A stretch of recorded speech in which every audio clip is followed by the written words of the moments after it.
From inside the castle in Owings Mills, Maryland, it is the Banner Ravens podcast. Paul Mancano and Jonas Shaffer, who's still fixing his chair, demanding that we use the comfortable ones instead of the cheap plastic ones.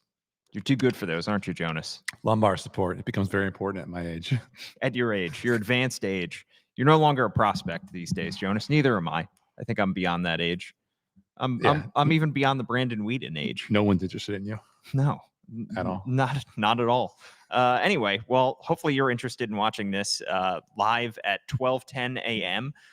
Live on Facebook, YouTube, and Twitter, or you could be listening to us after the fact on any of your favorite podcast platforms. And if you are, by the way, give us a like, give us a thumbs up, write us a good review, and I will read it out here on the show. Jonas, we are here to recap day 2 of the NFL draft. You couldn't come up with a word of the day for today. That's okay.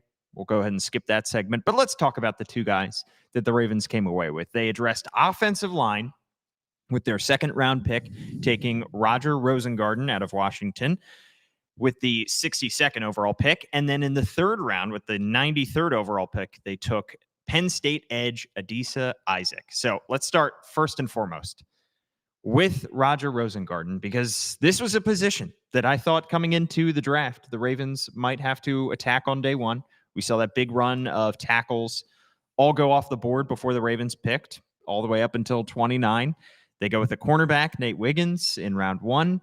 But in round 2, they address the O-line, and they get a player who has a fair amount of good experience for a team that was just in the national championship game. Yeah, I mean, just hearing Eric DaCosta describe how the mechanics of that second round played out, pretty nip and tuck. He didn't say it by name, which was kind of interesting because he gave out all the other details that would let us put the pieces together. But it sounded like Kansas City was trying to trade up from, I guess, 64 to 62 to take a tackle of unknown name. And the Ravens, it sounded like, were considering it. They were definitely in touch or in talks with the Chiefs. And either they backed out of it or the Chiefs backed out of it, and they're glad that they did because they didn't know that the Chiefs were going to go get a tackle. Kingsley Suamataia is who they ended up taking after trading up with the 49ers, number 63. And the Ravens stuck at 62, picked Roger Rosengarten, and that was a guy that Eric DaCosta said they had their sights set on from the very, very start of the draft. I mean, I think it's a pretty interesting contrast to what might be the other option there at right tackle, because in Roger Rosengarten, you have a guy who ran a sub 540, who weighs about, 315 pounds soaking wet. And then you have Daniel Faalele, who is listed perhaps generously on the Ravens roster as 380 pounds and probably needs a sundial to run a 40-yard dash. So, every time we have kind of probed John Harbaugh about what direction this offense might be headed in, we haven't gotten a whole lot of clarity. We think that it would be more in line with what Todd Monken was running at Georgia, which is more zone schemes, more effective screen game. That was a problem for the Ravens last year. They ran a lot of screens. They just weren't very good. They were kind of hit or miss with their zone schemes, but you have a great mover in Tyler Linderbaum. When Ronnie Stanley is healthy, he's also very agile in space.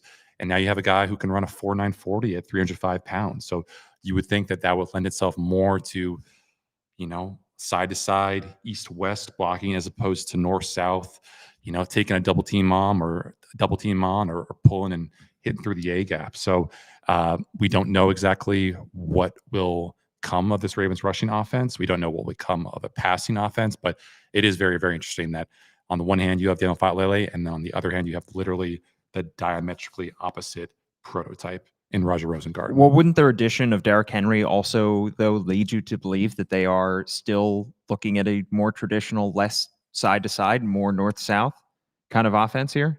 Well, I'm defined traditional because Derrick Henry ran a lot of zone schemes in Tennessee. But up the middle, I mean, he's not exactly known as a pass catcher. Yeah, well, I mean, I think the word traditional should not be in the Ravens dictionary when it comes to their offense, because traditional offenses did not have someone like Lamar Jackson at the controls.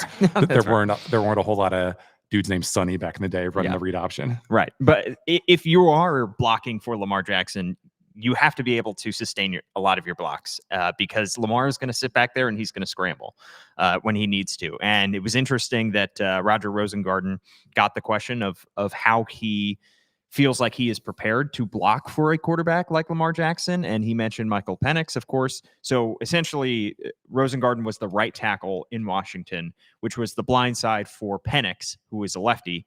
So can play right tackle, but the idea is, in theory, he could be playing left tackle as well. Ravens obviously have Ronnie Stanley at left tackle in the near term. They have Falele as their, not set in stone, but as the leader in the clubhouse right now to be their right tackle. But maybe that's where Rosengarten starts out at right tackle and maybe eventually moves over to left tackle. But anyway, he was asked about how his college experience could help him block for somebody like Lamar. And he said, look, in practice, wasn't used a whole lot in games, but Penix was a guy who did use his athleticism and scramble a fair amount. And his ability his experience in blocking for those type of plays helped him a lot. Penix did not scramble a lot, and he was not known as a great runner. Now, he certainly maybe has the ability to. He just didn't use it a whole lot at Washington. He has the athleticism to do that. So we just haven't seen a whole lot of tape of Rosengarten blocking in those type of moments. Yeah, and I think I'm glad that you bring up the differences between Washington's offense and Ravens offense, because obviously I think people will point to the PFF stat that I certainly retweeted about him not having allowed a sack these past 2 seasons at Washington. Mm-hmm.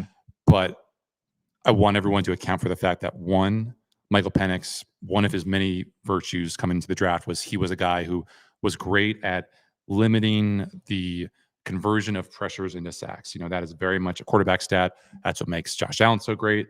That's what makes Patrick Mahomes so great. That's what makes Lamar Jackson a little bit frustrating, because even though he is a Houdini in the backfield there, he still kind of finds himself just turning those pressures into sacks by not getting rid of the ball as quickly as he should. And Michael Penix, his average time to throw last year, 2.68 seconds. That would have been, according to this tweet that I'm looking at right now, the 6th fastest time to throw in the NFL. So not only was he great at limiting the times that he was pressured, letting those be turned into sacks, but he was also just getting rid of the ball super quickly. And it makes sense because you have Rome Odunze, you have Jalen McMillan, you have Polk, all these guys who are getting open or who can turn those 50-50 balls into 80-20 balls. Lamar is a little bit more deliberate. He likes to see things through a little bit more. He likes to improvise a little bit more. So obviously you would rather have a guy with 0 sacks over the last 2 years than 10 sacks over the past 2 years. But it is a very, very different environments, what he was doing in Washington's offense and what he might have to do in the Ravens. Yeah, it's all contextual there. He did win the Joe Moore Award, which is given to the nation's top offensive lineman, in part because he did not allow a single sack in his college career. He really didn't start until his penultimate season, 2022, 13 games in 2022. You should say Joe Moore Award is for the team, not for an individual player. So it goes for the Washington team. Right. So along with his other offensive linemen, he won that Joe Moore Award. 13 games as a starter in 2022, then all 15 in 2023. Played in that national championship game, and that might have been his worst game as a college player. A game that both Eric DeCosta and John Harbaugh attended because, of course, John's brother was coaching in that game. Eric DeCosta said he wasn't really watching as a scout too much in that game. He was taking in the atmosphere, maybe grabbing some buffet in the suite, maybe chatting up with some celebrities perhaps. But then it was after the fact that he really dove into the players in that game more in depth. That was a tough game. If you watched the tape of that game, Jonas, what was your takeaway as to maybe why Rosengarten struggled in that game? He was matched up with a lot of different players that maybe had a lot of different styles. Sometimes he was matched up against Chris Jenkins, who was taken tonight, I believe, in the 2nd round, who is, an outstanding talent from Michigan. But did you have any major concerns in terms of watching Rosengarten's final collegiate game?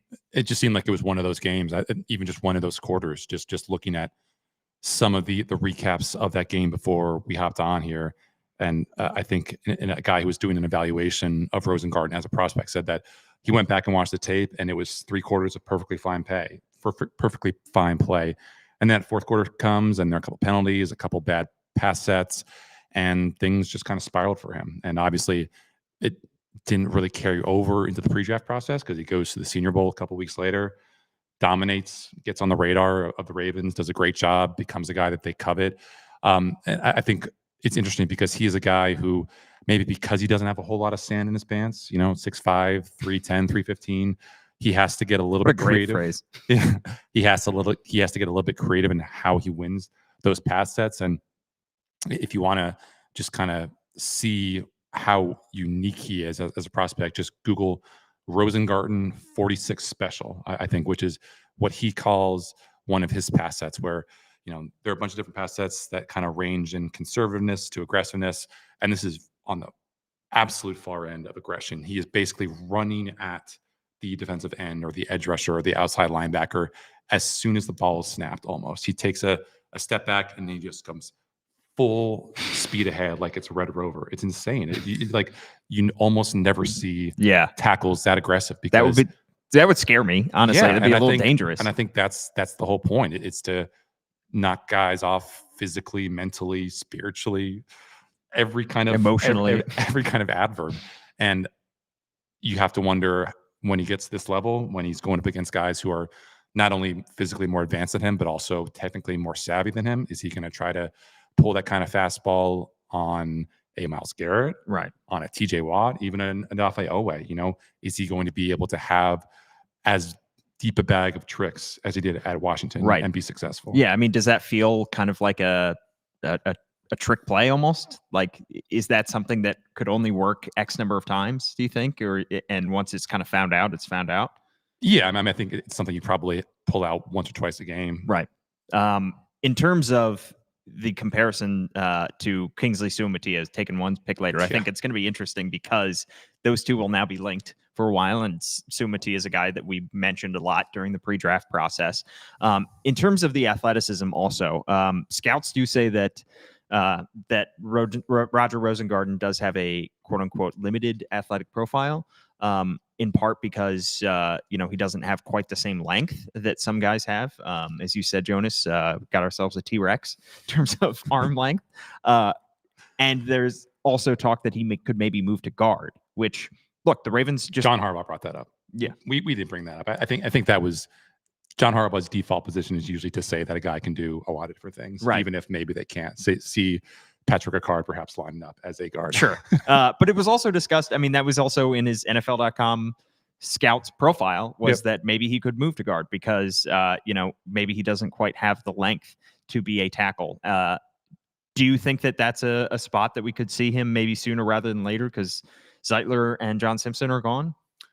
Probably not sooner, just because we haven't seen him play there at all. I mean, he was a left tackle and then he was a right tackle, and right. I don't, the Senior Bowl can kind of be a bit of a science experiment for some of these linemen who maybe aren't earmarked for the tackle spots at that next level. And I don't think he lined up at all at guard. I think all of his one-on-one reps were him matching up against edge rushers. So if he is a guard, then I imagine we'd find out probably pretty soon, because maybe it's just a flagrant disaster in training camp. But again, that's a fine gamble to take, considering all the guys that we were linking to the Ravens in the second round, your Christian Haynes, your Dominic Pooney, all these guys. At least you have a guy now who has a reasonable chance of turning into a decent tackle, and if not, because of his athletic profile, because of his build and everything like that, maybe he turns into a fine guard as well. I've never heard anybody use the term flagrant disaster as much as I just keep getting stuck on it. I gotta get more sleep for a new word. Can we make T-shirts that say flagrant disaster? Yeah. We'll sell 2 of them. It sounds like a penalty. I mean, I would like to see that called at some point. It's the Stanley Cup playoffs, baby. Yeah. All right. So that is their second round pick, is offensive tackle Roger Rosengarten. Let's get to their third round pick. So they stay at both picks. They don't trade up. They don't trade down.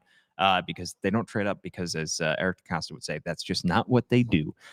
So they stick and pick at 93, and they take Penn State edge Adisa Isaac with the 93rd overall pick. He's 6'4", 247 pounds.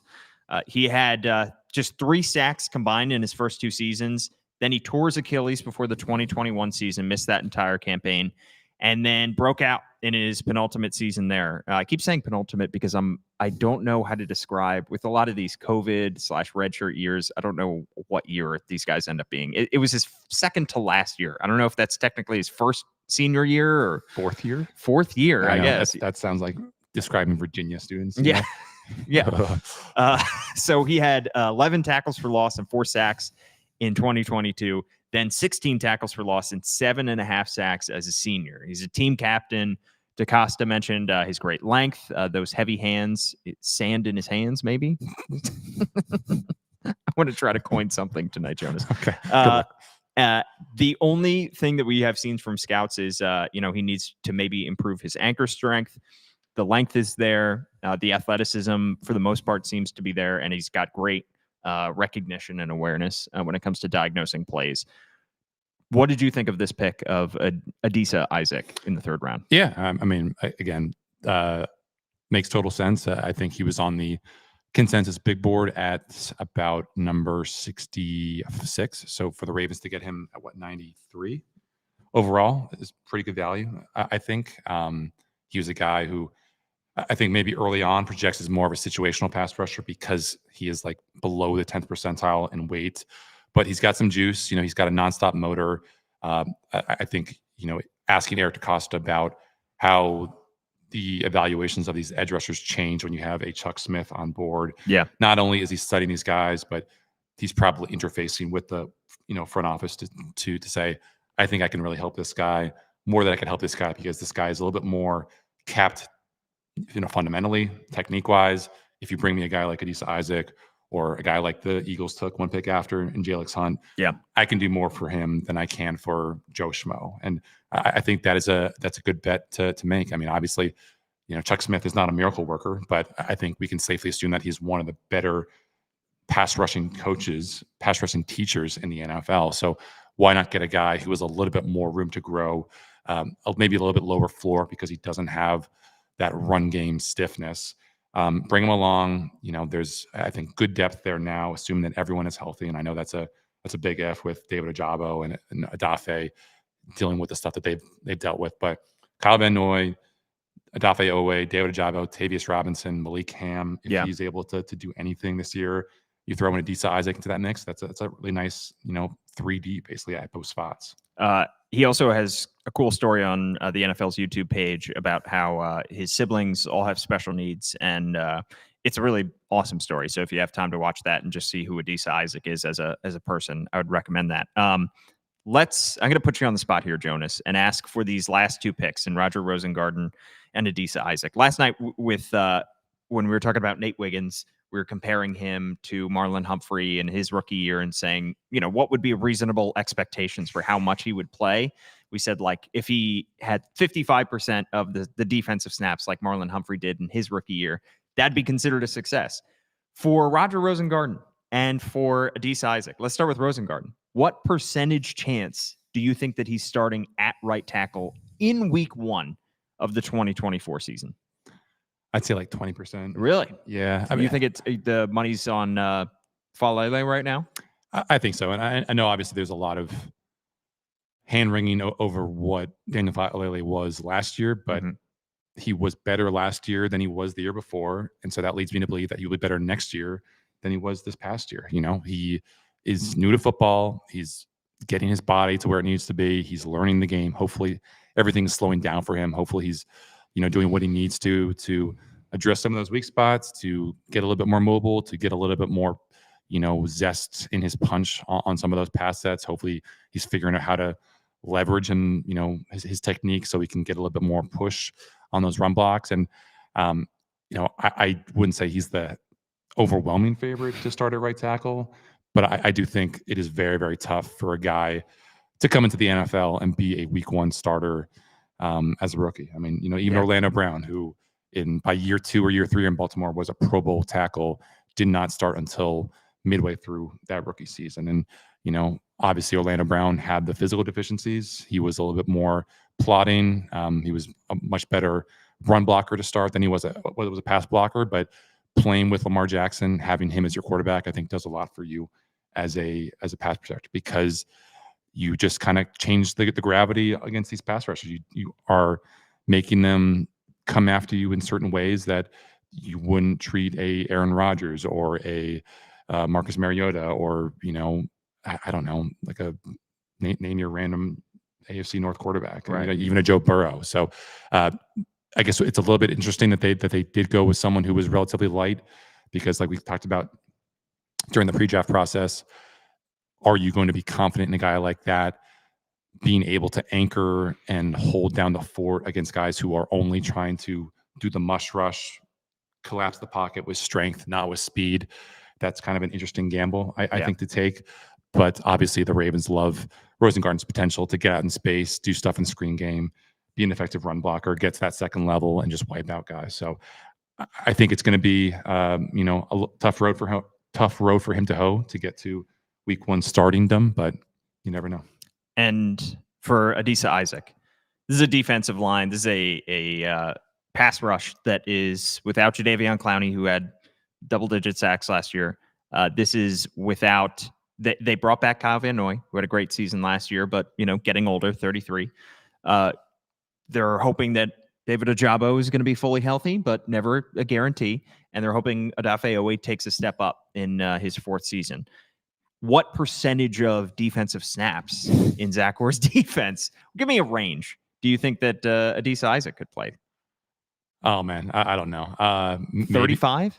No, because Davius Robinson didn't get a whole lot. I mean, I guess Adisa Isaac is coming in with a better rep. I don't know. He didn't apparently do a whole lot of special team stuff at Penn State, and I know that's not the question that you asked, but I would imagine that would be something that he would be ticketed for, considering his athletic gifts. You would think that would be a possibility. I mean, why don't you vamp while I look up what Davius Robinson did last year in terms of snap share? Yeah, I mean, I can vamp. I mean, to me, I feel like it might be between 25 and 35. He played 29% of the defensive snaps last year, and he played in all 17 games. So how good am I? Outstanding. I do think. I mean, I still think that this pass rush could add somebody. And look, it wasn't until July last year that we saw Clowney get signed. So I think that maybe there might be another veteran that they're going to add to this mix, and that would mess with the equation here.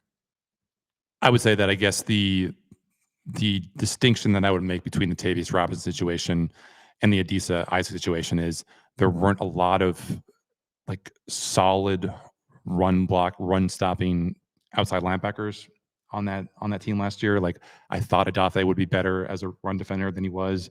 That wasn't the case. So you would have Clowney being a nice edge setter, and then we knew Tavius Robinson could also be a nice edge setter. So he was not playing a lot of 3rd and long, obvious pass rushing situations. You flip the coin to Adisa Isaac. We know that Kyle Van Noy can be your situational pass rusher. You can line him up inside. You can line him up outside. We know that David Ojabo at this point is probably more comfortable rushing the passer than he is stopping the run.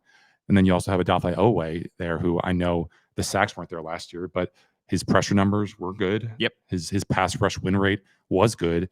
So if just you stop are twisting guys around, just bring him down. That's the only thing. I know. Finishing some of those sacks for Odafe Owe. So if Adisa Isaac is, let's say, 4th on that pass rush, edge chart, how many snaps realistically is he getting if he's not playing on early downs? Right. Yeah. One more thing that we should discuss, by the way, what didn't happen today. The Ravens did not draft a wide receiver. Now, these are 3 positions that, the Ravens have drafted the positions that we thought they would. We thought the first 4 positions that they would target would be, in some order, cornerback, edge rusher, offensive line, and wide receiver. So the one that gets left out is wide receiver.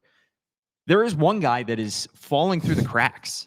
Oregon wide receiver Troy Franklin, who at one point during this process, Jonas, was talked about as a potential first rounder. Now, the last couple of weeks, that talk has died down. I'm not sure exactly how much he fits this team, and the Ravens are on the clock again, I believe, at 1:13. So there's a little bit of time before they're back on the clock. They have, as we've said a million times, they have the ammo that they need to move up, but they also, that's not who they are. Maybe they go up and get Troy Franklin, the one guy who seems to be slipping through the cracks. Or beyond that, I mean, it's Brendan Rice, it's Javon Baker, and then, not the best group after that. So I think Franklin stands out above the rest, unless there is some kind of reason that he has been slipping that we're unaware of. Yeah, I was searching on Twitter to no avail, but to see what might have happened there. I think probably the most likely answer is just bombed interviews or terrible medicals, but I feel like the medicals would have probably come out at some point during the pre-draft process, like it did for, Johnny Newton, for Troy Fautanu. So sometimes it doesn't. Sometimes stuff gets, buried. Yeah, and he wouldn't be, just because of how relatively slight he is, he wouldn't be the X receiver, which I think what they need at this point, more than any kind of prototype at that spot. But listen, he was ridiculously effective last year. Very, very productive. Ran like a 4.42 or something in the 40. I think probably if you're looking for more of a high floor, lower ceiling guy, I think Javon Baker would make sense. He does not have big brand name appeal because he played at UCF, I think the last 2 years, but he started his career at Alabama, so he has that pedigree. Sure. Has, I think, 4.5 speed, a potential jump ball guy. And then I think probably everyone's favorite draft pick as soon as it's going to be made is Malik Washington. Everyone loves this little guy out of Virginia. Started his career at Northwestern, didn't do a whole lot, goes to UVA, and just becomes an outright terror. I think he had like 1,300 or 1,400 yards last year. Was terrific after the catch. Again, another kind of pocket-sized Zay Flowers. Yeah, from the ACC too. Right. Maybe they take a roll of the dice on a guy like Johnny Wilson, who is huge and ginormous. And some people have suggested maybe he just ought to move to tackle or move to tight end. I don't really agree with that, but not this past year, but the year before, he was like number one in college football in yards per route run. It wasn't a whole lot of volume, but the fact that he was able to accomplish what he was able to accomplish the past 2 years with a kind of iffy quarterback there in Jordan Travis, the Ravens might fall in love with him. And at the very least, you would think that he would be able to offer good run blocking, which is, I don't think, something that they have in abundant supply, that wide receiver spot. Surprisingly, for a guy his size, doesn't have great hands, which is kind of worrisome about just why a guy's focus would be so bad that someone with probably baseball gloves for hands just wouldn't be able to make a whole lot of catches. But you never know just what the Ravens make of these guys in their evaluations. So the Ravens have 2 4th-rounders. They have 113 and 130. 1 5th-rounder, which is 165. 1 6th-rounder, which is not their own, which I believe is the pick they got from the Jets as part of the Morgan Moses trade. That's 218. And then they have 2 7th-round picks, 228 and 250, right near the end of the day. So draft picks up, 12 o'clock tomorrow? So we are back in this building in less than 12 hours. Are you coming here? I think so. I mean, I gotta see it through. I make it through the first 3. You gotta look for your puddings too. Exactly. I mean, I did. You demand satisfaction. The chocolates weren't left, so I had to go for the vanillas. They were fine, but I need my sustenance here, Jonas. I can't afford it. I gave you the canola cup. You did, and I'm saving that for later. Don't worry. We will be back tomorrow. I'm thinking things are going to wrap up probably around 7:30 tomorrow. So maybe 8. Who knows? I think earlier. I don't think they're going to be very active in that 7th round. All right, 9 p.m. is what we're setting it for. At Jonas_Shaffer is his Twitter handle. I'm at Paul Mancano.